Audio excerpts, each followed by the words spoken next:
In this quick video, I will show you how to create a Binance account step by step. So the first step is to go to binance.com and click register, and then you can sign up using your phone or email here. Click here, and if you want to use a personal account using an email, once you have typed down your email, type your password. So make sure that you have a minimum 8 characters, at least one number, and at least one uppercase in your password.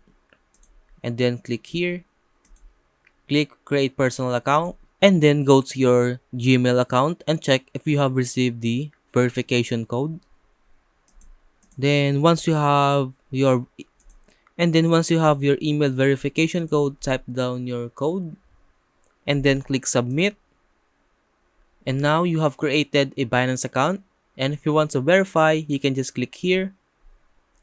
If you are living in another residency, just click here and type down your region or your country.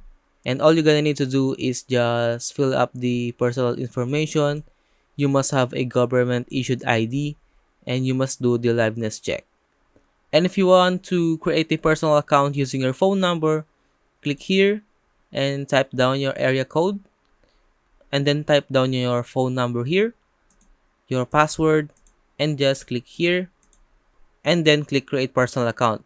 And once you have clicked the create personal account, you will receive a verification code in your phone number, and then just type down your verification code and you're good to go. And if you have any questions about how to create a Binance account, leave a comment below.